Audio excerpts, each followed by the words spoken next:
南韓決定加入由中國牽頭成立嘅亞洲基礎設施投資銀行。南韓企劃財政部話，政府經有關部門之間協商之後，決定加入亞投行成為創始成員，並且已經以書面形式通知中方。企劃財政部話，加入亞投行符合南韓嘅最佳利益。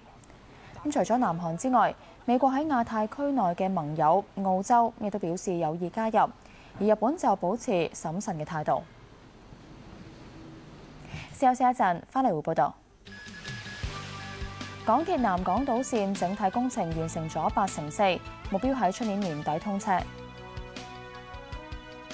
越嚟越多內地人想去海南住㗎，咁陣間嘅中國視聽會睇下點解。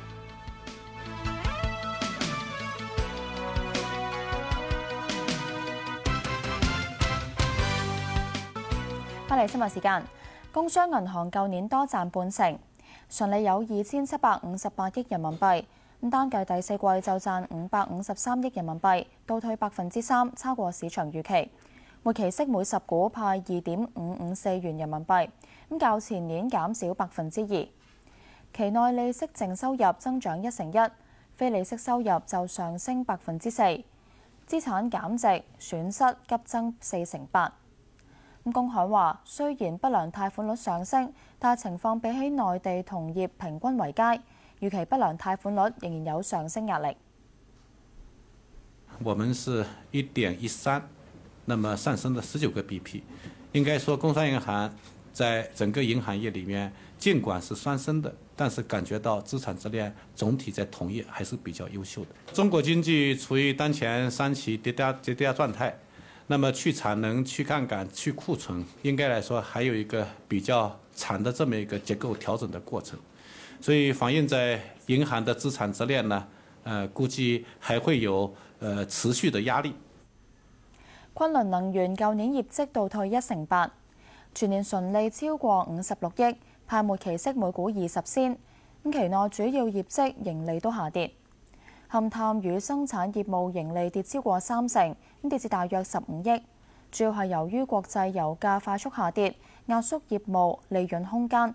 而天然氣銷售盈利就跌56%，液化天然氣接收站業務亦都少賺接近8%。昆侖能源指出，內地經濟增長放緩，天然氣價上升，成品油價接連下降等，都抑制天然氣需求增長。信德集團舊年純利增長超過2倍，賺44億5千萬，末期息連特別息每股派16.5仙。期內扣除投資物業估值變動之後，核心盈利25億7千萬，按年急增5.6倍。睇下美股嘅表現啦，道指係跌緊137點，報17580點；標普500指數跌15點，報2045點。歐洲股市方面，倫敦富時100指數跌111點，巴黎 CAC 指數跌80點，德國 DAX 指數跌196點。其他消息，港鐵公布南港島線整體工程完成咗84%。雖然金鐘隧道工程進度受影響，但係港鐵仍然期望可以喺出年年底通車。南港島線會由10架無人駕駛列車行走，每一列有3卡，係港鐵首次有冇駕駛室嘅全自動列車。車務控制室透過閉路電視了解車廂內嘅情況，如果有事故會派職員喺下一個站處理。列車亦都有自動修復系統處理故障。個分別咧就係人手控制咧，你要有個人喺度啦。咁如果嗰個自動修復咧係有一個我哋嗰個車務控制中心咧，用一個遙遠嘅控制。咁變咗你唔需要等個人員係去到架車去做一個修復，而可以好快好短時間做得到。每架列車造價5400萬，比傳統有人駕駛嘅列車按每卡計貴1至2成。南港島線全長7公里，來往金鐘到海怡半島，途中有海洋公園、黃竹坑同埋利東站。車廂以海洋做主題，天花燈亦都有特別嘅設計。南港島線首次引入呢類有3支桿嘅欖形扶手，更加方便市民使用。南港島線嘅進度主要受到金鐘段支撐架隧道工程進展嘅影響。港鐵話現時有關工程完成70%，通車目標仍然係出年嘅年底。而由於信號系統同埋設計嘅限制，唔會考慮好似西港島線咁樣先行局部通車。無線電視記者陳少豪報道。海南省嘅樓價平，空氣又好，咁吸引內地其他城市嘅年輕買家嚟置業。不過當地嘅發展配套啦，始終都唔及大城市㗎。李君雅去海南睇過。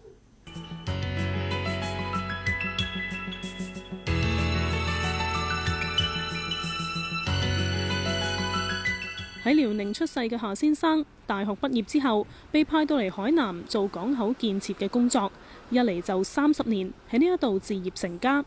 前幾年，特別是我們剛來海南的時候，我們這裡的生活水準，發展水平，跟內地呢，差距很大。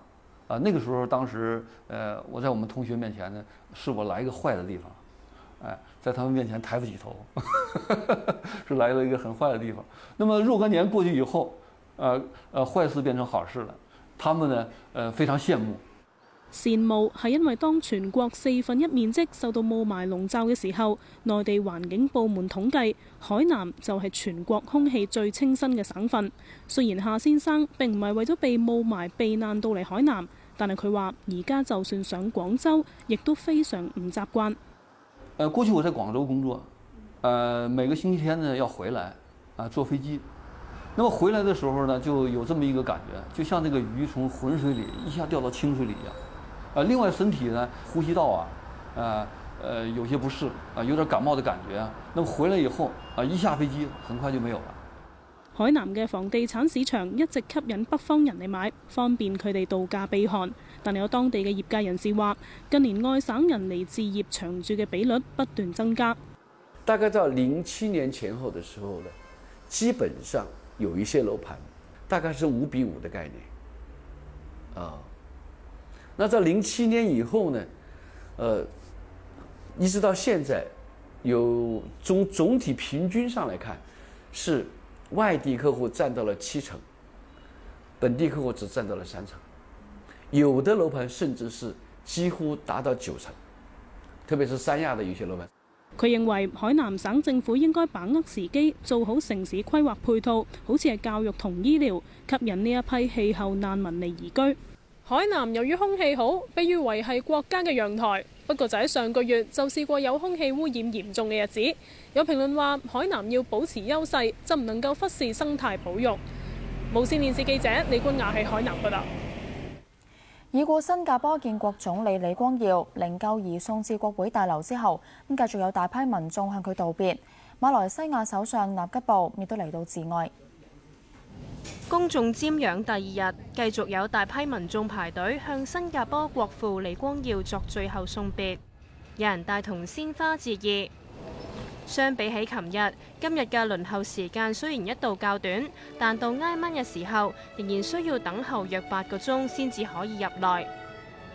唔少新加坡人話，雖然要排一段長時間，但仍然希望嚟到向李光耀道別。鄰國馬來西亞首相納吉布亦都未有等國葬日就率先嚟到弔唁，又讚揚李光耀作出嘅貢獻。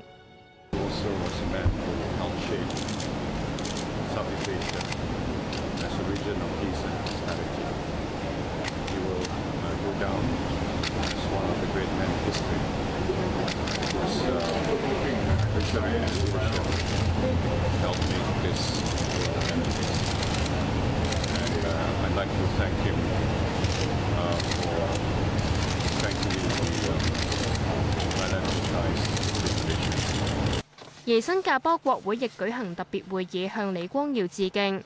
李光耀上個月初因為嚴重肺炎入院，星期一凌晨病逝，終年91歲。靈柩琴日朝早由總理官邸移送到國會大樓，會開放俾公眾瞻仰到星期六、星期日舉行國葬。無線電視記者貓雪瑩報導。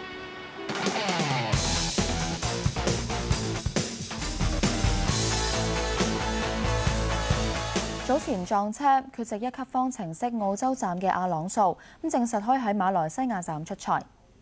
國際汽車聯會宣布，阿朗素通過多項檢查同埋體能測試，確定可以喺星期日嘅馬來西亞站上陣。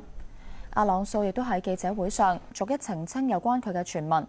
佢話自己喺撞車之後冇昏迷，更加冇好似傳媒所講記唔起近20年嘅事，亦都否認曾經受電擊。阿朗素只係話當時發覺戰車嘅軚盤鎖死，導致撞向牆，但目前仲未知道係乜嘢原因。今年長洲搶包山比賽接受報名，並且增設擂台獎。增設嘅擂台獎係取得任何3屆搶包山比賽冠軍就可以攞到黃中黃同埋後中後嘅獎項。今年搶包山比賽5月25號晚喺長洲北帝廟遊樂場足球場舉行。喺選拔賽當中最好成績嘅9個男健兒同埋3個女健兒可以晉身決賽。截止報名日期係下星期4。睇下今期六合彩結果，攪出嘅號碼係2、6、9、16、39、49，特別號碼係29。頭獎1注半中，每注派1300幾萬。天氣方面預測係大致多雲，初時能見度較低，同埋有幾陣雨。聽日部分時間天色明朗，氣溫介乎18至22度，吹和緩東至東北風，離岸風勢清勁。展望星期六部分時間有陽光，下個禮拜初溫暖潮濕同埋有霧。現時氣溫19度，相對濕度88%。環保署公布嘅空氣質素健康指數，一般同路邊監測站都係中。